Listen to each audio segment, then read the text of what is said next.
Candlelight carved shadows into the oak-panelled walls of the Duke's library, illuminating the very instrument of his humiliation. To society, it was merely another pamphlet, the brilliant satire of an anonymous wit. But to the man holding it, knuckles white against the aged parchment, it was a declaration of war. He had been hunting a ghost for 7 months, never suspecting the phantom slept in the bedchamber adjoining his own. She wasn't writing for acclaim. She was writing for air, for the freedom to breathe in a house that treated her like porcelain meant only for display. One careless moment meant discovery. One slip of the pen meant losing the only voice she possessed. But ink has a way of revealing the truth. When he found the manuscript, the silence shattered, and a duchess's secret changed everything. The autumn of 1783 was not remembered for its harvest, but for the scandal that nearly toppled one of England's most powerful houses. The season had begun with the usual procession of parliamentary sessions and tiresome dinner parties, the elite of London parading their influence through the marble halls of Westminster. But tonight, in the private study of Duke Frederick Michael's Grosvenor Square estate, the air felt heavy with something far more dangerous than political intrigue. Frederick stood motionless before his desk, his tall frame rigid as a monument, his pewter eyes fixed on the pages scattered across the mahogany surface. The lamplight flickered across handwriting he had committed to memory, the distinctive violet ink that had become the signature of his tormentor. The ghost of Mayfair.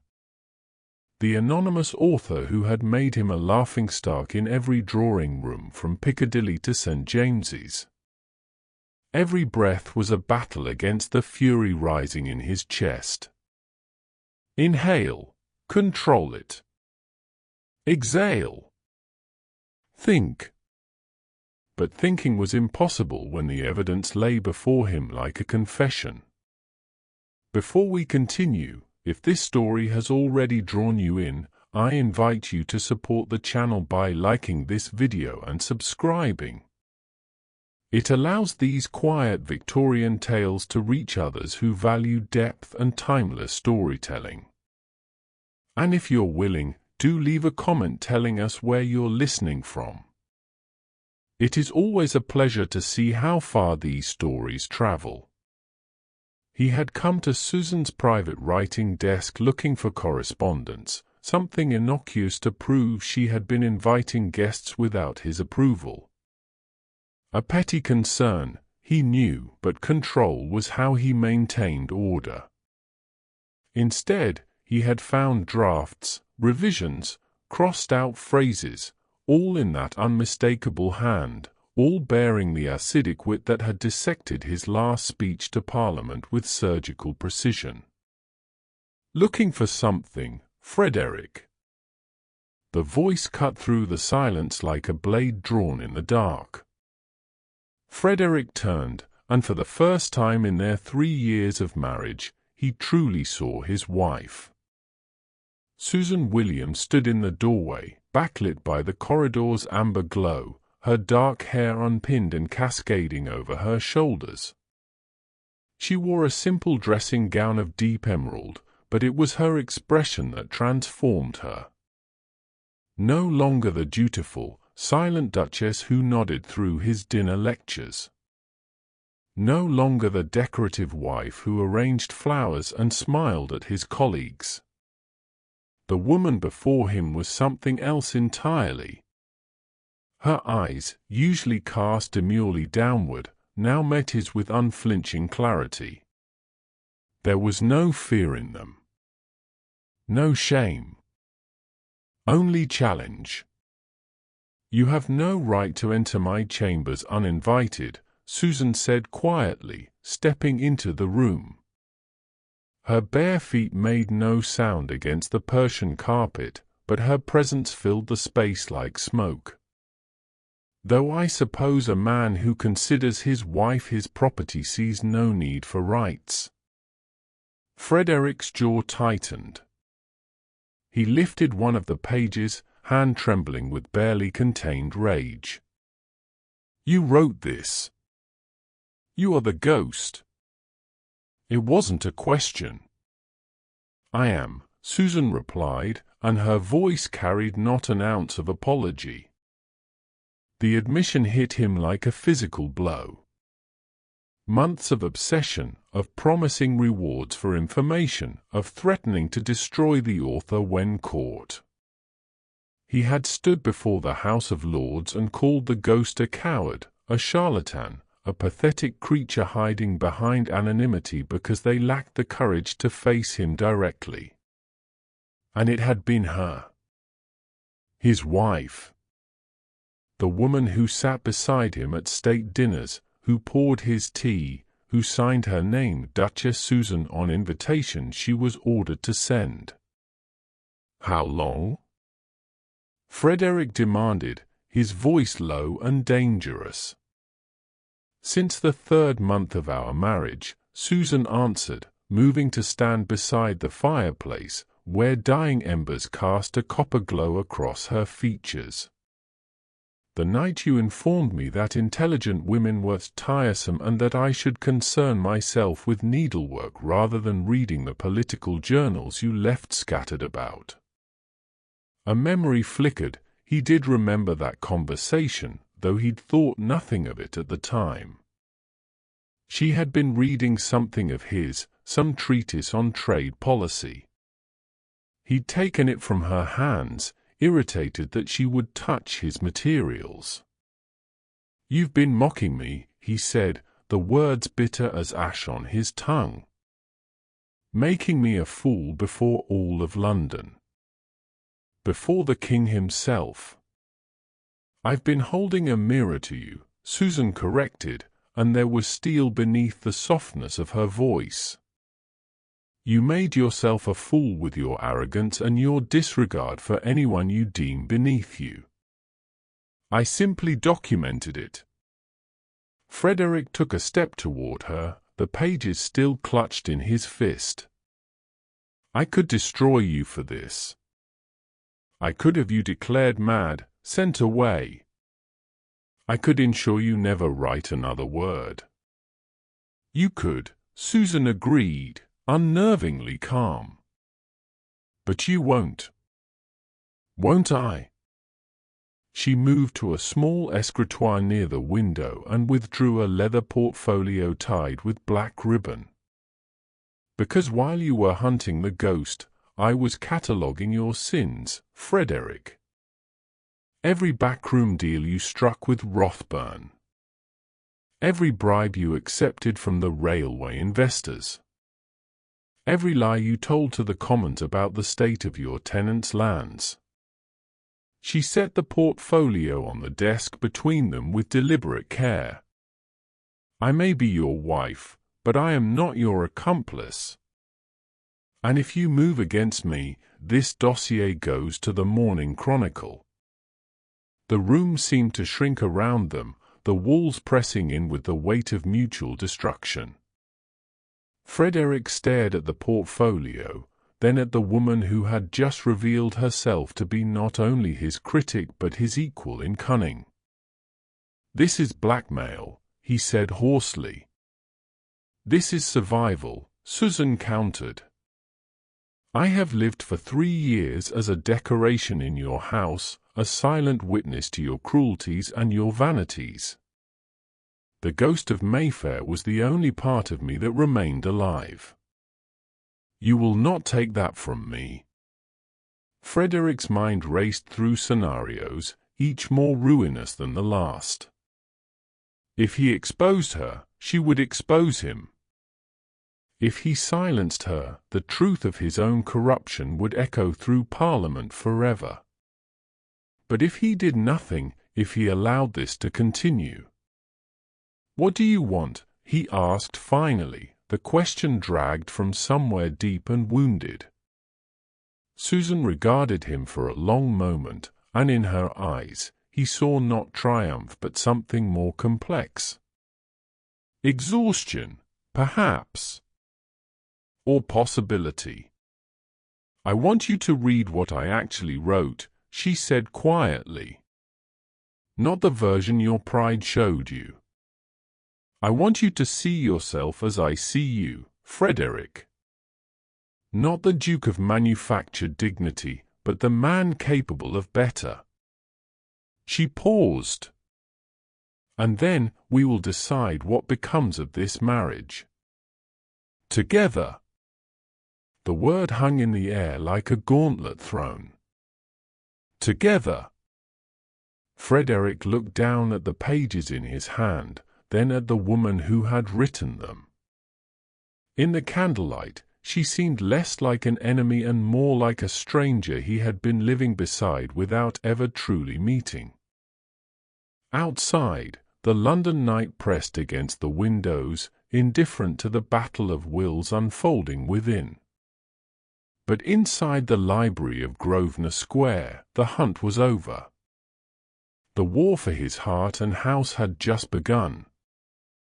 3 weeks earlier, Frederick had stood before the assembled members of his club at White's, his voice carrying the weight of wounded pride and absolute conviction. The morning light filtered through tall windows as men in dark coats leaned forward in their leather chairs, hungry for scandal. He raised a glass of port, the liquid catching the light like blood.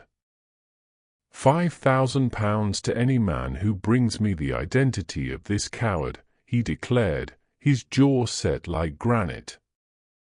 "The ghost of Mayfair has made sport of me for the last time. When I discover who hides behind that pen, they will wish they had never learned to write." The room erupted in murmurs of approval and speculation. Across the city, in the drawing-room of their Grosvenor Square residence, Susan sat with her embroidery hoop, threading pale silk through linen while Frederick's mother droned about the proper arrangement of calling cards. She smiled serenely, nodded at appropriate intervals, and said nothing at all. But her mind was already composing her response, a devastating piece about men who confused volume with authority. That night, she would write it by candlelight, her fingers steady as a surgeon's, while her husband slept 2 doors away, dreaming of revenge he would never claim. Susan's days followed a rhythm as predictable as a metronome. She woke before dawn, dressed in gowns that felt like beautiful prisons, and descended to breakfast where Frederick barely acknowledged her presence beyond a cursory nod. She poured his tea, ensured his newspapers were pressed and organized, smiled when his colleagues visited, and played the pianoforte when commanded to entertain. She was, by all appearances, the perfect duchess, decorative, demure, utterly forgettable. But when the house fell silent and the servants retired to their quarters, Susan became someone else entirely. She lit the candles in her private sitting room, drew the curtains against prying eyes, and opened the false bottom of her writing desk. Inside lay her true life, pages of scathing commentary, character studies of London's elite, and the violet ink she mixed herself from crushed petals and lamp black. Her pen moved across paper with the precision of a fencer's blade, each word a calculated strike. She wrote about Frederick's pompous speech on agricultural reform delivered by a man who hadn't set foot on his own tenant farms in years. She wrote about the hypocrisy of men who legislated morality while keeping mistresses in Cheapside. And she wrote because in a world that demanded her silence, the ghost of Mayfair was the only voice she possessed. It began with the smallest detail, the kind of thing a less observant man might have missed entirely. Frederick had been reviewing correspondence in the morning room when Susan entered to ask about dinner arrangements. She stood by the window, sunlight illuminating her profile as she spoke in that soft, measured tone she always used with him. But when she gestured toward the calendar on his desk, he saw it, a smudge of deep violet on the side of her right index finger, just below the nail. His breath caught. He had spent months studying every pamphlet the ghost produced, analyzing the handwriting, the paper quality, even the ink. That particular shade of violet was unusual, almost purple in certain light, mixed with something that gave it an iridescent quality. He had shown samples to ink merchants across London, and each had confirmed its rarity. Custom-made, they said. Not available in common shops. Susan continued speaking about the menu, unaware that his mind had gone entirely silent. When she left the room, Frederick sat motionless for a full minute before rising and walking to her private chambers. His heart hammered against his ribs as he opened her sitting-room door. Everything appeared normal at first glance: needlework, books, writing paper for correspondence. But then he saw the desk, and a cold realization began to settle over him like frost. Frederick told himself he was being ridiculous. His wife, the anonymous satirist terrorizing London's elite? Impossible. Susan barely spoke at dinner parties, let alone possessed the razor wit and political knowledge required to craft such devastating prose. Yet he couldn't shake the image of that violet stain on her finger. He waited until midnight, when the house lay wrapped in silence and Susan had retired to her chambers. Then he moved through the darkened corridors like a thief, carrying a single candle. His hand shook as he approached her writing desk, located in the small sitting room that connected their separate bedchambers. The desk was locked, but Frederick had learned long ago where the household keys were kept. The lock gave way with a soft click that sounded thunderous in the quiet. Inside, he found neat stacks of correspondence, receipts from modistes, invitations, all perfectly ordinary. But his fingers found the edge of something that didn't quite fit, a seam in the desk's bottom that shouldn't exist. He pressed, and the false bottom released. The pages that emerged were covered in that unmistakable handwriting, violet ink gleaming in the candlelight. Draft after draft of the ghost's most vicious work, including the piece that had eviscerated his speech on parliamentary reform just last week. Corrections, annotations, alternate phrasings, the entire evolution of his humiliation laid bare. He was still staring at them, hands trembling with rage and something else he couldn't name, when he heard her voice behind him. If this tale has stirred your curiosity, a simple like and subscription is most appreciated. And if you wish, share in the comments where you are listening from. Now, let us return to the story. Susan had heard him the moment he entered her sitting room. She was an exceptionally light sleeper, trained by years of vigilance to wake at the slightest sound. She had lain in her bed, listening to the careful footsteps, the delicate manipulation of the lock. Part of her had known this moment would come eventually. Perhaps she had even wanted it to, tired of the exhausting duality of her existence. So when she rose and wrapped herself in her dressing gown, she felt no fear. Only a strange sense of relief. She found him standing over her desk, her manuscripts clutched in his white-knuckled hands, his face a mask of shock and fury. For a long moment, neither spoke. Then Susan stepped fully into the room, letting the door close softly behind her. Looking for something, Frederick? His head snapped up, and in his eyes she saw the moment he understood that she had known he was there, that she had chosen to confront him rather than hide. "You wrote this," he said, his voice barely above a whisper. "You are the ghost." She met his gaze without flinching. "I am." There was no apology in her tone, no shame. She had spent 3 years apologizing for existing, for thinking, for taking up space in rooms that belonged to men. She would not apologize for this.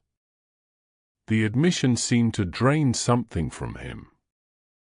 He sank into the chair beside her desk, still holding the pages as if they might burn him. Frederick's voice was hoarse when he finally spoke. "I could destroy you for this. Have you declared mad? Send you away where you would never touch pen to paper again."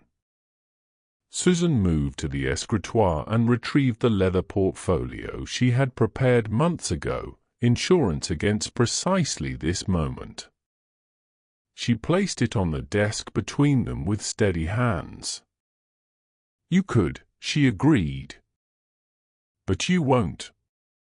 Because while you were hunting me, I was documenting you. Every questionable vote. Every bribe from railway investors. Every lie told to Parliament about your tenants' living conditions. If I disappear, if anything happens to me, this goes to the Morning Chronicle." She watched the color drain from his face as he opened the portfolio and saw page after page of meticulous records, dates, amounts, names, witnesses. Frederick's hand shook as he read. "This is blackmail. This is survival," Susan corrected. "I will not be silenced. I will not be erased. The ghost is the only part of me that remains truly alive in this mausoleum of a marriage." He looked up at her, something desperate in his eyes. "What do you want?" She considered the question, this man she had married but never truly known. "I want you to read what I actually wrote. Not what your wounded pride showed you, but the truth beneath the satire. I want you to see yourself as you could be, not as you are. And then we decide together what becomes of this marriage." The word together hung between them like a bridge neither was certain they could cross. They had reached an uneasy truce, or so Frederick believed. Susan would continue writing, but she would show him the pieces before publication, and in exchange, her dossier would remain locked away. It was a partnership born of mutual destruction, fragile as spun glass. But the world outside their library had begun to notice something was amiss. Lord Rothburn, a man whose corruption Frederick had long enabled, started asking questions at the club. "Curious thing about the ghost," Rothburn said one evening, swirling brandy in his glass. "Stopped writing about you the moment your wife returned from that month-long visit to Bath. Almost as if the ghost knew you wouldn't be available to mock." Frederick's blood ran cold. "Coincidence," he replied smoothly, but Rothburn's smile suggested he smelled blood in the water. The man was dangerous, vindictive, and possessed enough influence to destroy them both if he suspected the truth. That night, Frederick did something unprecedented. He sought Susan's counsel. She listened in silence as he paced before her fireplace, then spoke with the strategic mind he was only beginning to recognize. "We attend the Haverford ball tomorrow. You will keep your arm around my waist all evening. You will laugh at my observations. You will make it clear that I am your greatest treasure, not your forgotten ornament. The performance must be flawless. So they became conspirators, bound by necessity if not yet affection. The Haverford Ball provided the stage for their confrontation, though it began much earlier, in the library where so much between them had already shattered and reformed. Frederick had been reading Susan's latest draft when he set it down with unusual force. "You write about the man I should be as if he exists somewhere beneath this failure you're married to." Susan turned from the window where she'd been watching rain streak the glass. "He does exist. I've seen glimpses of him in unguarded moments. The Frederick who quietly paid his gamekeeper's medical bills. Who memorized the names of every tenant child. You bury him beneath arrogance because vulnerability terrifies you." The word struck deeper than any of her published satire. Frederick stood, moving toward her with an intensity that made the air between them crackle. "You think you know me? You, who have been my enemy since the 3rd month of our marriage." "I know you better than anyone," Susan replied, standing her ground. "Because I've been paying attention while you've been performing." She stepped closer, close enough that he could see the gold flecks in her brown eyes. "The question is whether you're brave enough to become the man you're capable of being, or if you'll remain the fool London sees." It was a challenge, a dare, and something more, an invitation. Frederick felt something crack open in his chest, some long-defended fortress finally breached. The change began subtly, then became impossible to ignore. At the next parliamentary session, Frederick delivered a speech on tenant welfare that cited statistics Susan had researched. The Ghost of Mayfair published a piece the following week, not mocking Frederick, but eviscerating Lord Rothburne's opposition to the reforms. London's drawing rooms buzzed with speculation. "The Ghost has a new target," they whispered. "And the Duke seems almost competent lately." Susan watched from the gallery as Frederick defended provisions that would protect workers, his voice carrying the moral authority she had always known he possessed. That evening, they sat together in the library, reviewing correspondence and strategies. He asked her opinion on amendments. She showed him her notes on Rothburne's financial vulnerabilities. Somewhere between the blackmail and the performance, something genuine had emerged, a partnership built on mutual respect rather than mutual destruction. When the Ghost's next pamphlet appeared, it bore a new signature alongside the familiar moniker, The Ghost and the Duke. London society didn't know whether to be scandalized or intrigued. But in Grosvenor Square, in a library lit by candlelight, a marriage that had begun as a prison had transformed into something far more dangerous. They had become the most formidable political force in London, bound together by ink and secrets and the fragile, startling possibility of love.